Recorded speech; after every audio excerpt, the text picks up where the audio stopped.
Était-elle rousse comme son interprète sur la scène? À vrai dire, on ignore tout du physique de Rosalie. On sait seulement que les 20 premières années de sa vie se sont déroulées à Breteuil, dans l'Oise, où elle voit le jour en 1768. Avec l'aide de la Société historique locale, l'auteur Ludovic Miserol est parti sur ses traces.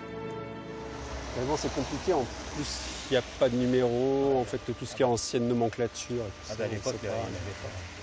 Rosalie a grandi dans l'actuelle rue Voltaire, totalement rasée par les Allemands en 1940. Reconstituer le puzzle de sa vie a demandé beaucoup de patience. J'ai lu les deux relations en fait, qu'elle a faites en 1824 et en 1836, où deux historiens sont venus l'interroger. Et ensuite, ça a été un travail de fourmi. J'ai passé 9 ans dans les services d'archives, les différents services, que ce soit la police, l'assistance publique, etc. Et je trouve encore quantité de documents. Comme beaucoup de jeunes gens, Rosalie quitte sa province pour Paris. Et c'est dans l'imposante prison de la Conciergerie qu'elle trouve un emploi de domestique.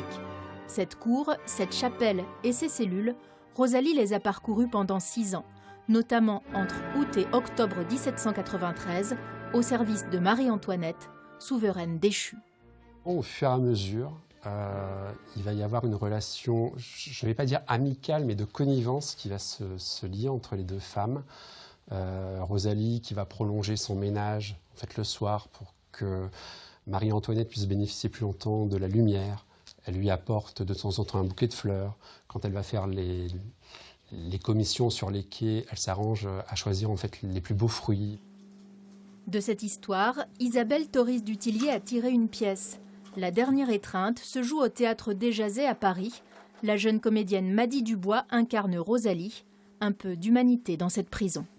Le procès de madame était une mascarade, perdue d'avance, devant une foule assoiffée de sang. Les derniers moments de chaleur, c'est à travers Rosalie. Marie-Antoinette avait besoin de retrouver de l'affection. Pour les quelques jours qui lui restaient, on s'aperçoit qu'il y a des hommes ou des femmes d'ailleurs comme ça qui ont énormément compté pour des personnages de l'histoire et je crois qu'il est légitime de les remettre en avant pour montrer qu'ils avaient une vraie valeur. Des années plus tard, en 1824, Rosalie Lamorlière intégrera l'Hospice des Incurables, où sa pension sera payée par des proches de Marie-Antoinette. Si le célèbre dessin animé Lady Oscar fait apparaître le personnage de Rosalie, à Breteuil, aucune rue, aucune plaque ne rappelle l'existence de cette femme qui côtoya pourtant la grande histoire.